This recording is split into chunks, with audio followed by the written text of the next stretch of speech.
Hi, my name is Miranda Ram Nolte. When I was 12 years old, I was diagnosed with a disease called osteosarcoma. It's a form of bone cancer. It is a very deadly disease, but I am about to tell you my story and just how God has touched my life and has made me into the person that I am today. Osteosarcoma is a very deadly thing, and to a 12-year-old, you don't really realize it. When I was going through treatment, it was really a difficult time. I was very confused, and I didn't really know what to do, but I always knew that God was there for me. While I was going through treatments, I met a boy named Noah, and he became like an older brother to me. He would always come to visit me when I was sad, and he would always cheer me up. He had the best sense of humor, and he really related to me on a way that nobody else could. Unfortunately, when I turned 13, Noah got really sick, and he never really told me about how sick he was. I realized that his journey was going to come to an end on this earth. At that point, I prayed to God, and I prayed for him to send me a sign. I wanted to know that I wasn't alone, and I wanted to know why I kept relapsing and why I couldn't just catch a break. And then I finally got my answers, and those answers came to me in a dream.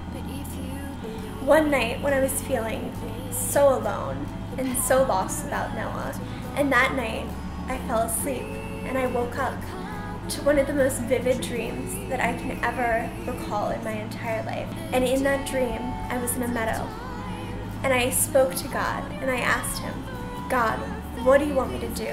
Why am I still here? What do you want for my story? And when God answered me, the flowers all grew, and he told me that he wanted me to make people realize that he still existed and that miracles still happened. And around the time Noah died, I went into remission. Osteosarcoma is fatal when it comes back for a second time. And 3 days after my 16th birthday, that's exactly what happened. I was told I was terminal. I was told I was only going to have 2 weeks left to live, and that if I performed a risky surgery to remove my entire lung, I would only prolong my life for a very short amount of time. As a singer, this was devastating because the only doctors that were willing to perform the surgery told me that I would never be able to sing again. After my surgery, I recorded a song. All the doctors and the nurses wanted to see what the commotion was about, so they came into my room. When they heard me sing, not an eye was dry in the room. As everyone was leaving, a doctor came up to me, and she whispered in my ear, "Thank you for showing me that miracles still do exist." Throughout my treatment, a verse always stood out to me, and that verse was Jeremiah 29:11. It talks about how God has a plan for you, a plan to prosper you and not to harm you, a plan to give you hope and a future. That has always reminded me he has a plan for my life, and it's going to grow me into a person that I never knew I could become. After my lung surgery, I was still on chemo, but I went back to school. I looked for people who seemed alone, and I tried to befriend them, but it never seemed like it was enough. My cancer grew, and there was no stopping it. I knew that God was the only answer and that he was in complete control. I was ready to let him use my story to change the lives of others in ways that I could never imagine on my own. I am so blessed to have gotten cancer because it gave my life a purpose.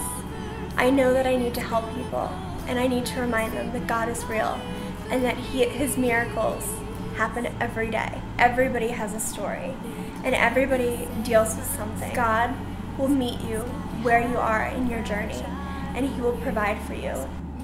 And this is why I'm here today to share my story. It's more than just a story about cancer. It's about how God took a regular girl who was supposed to be dead nearly 2 years ago and changed her life forever. I'm now alive by what doctors call a medical phenomenon, but we have a different name for it, and that is God.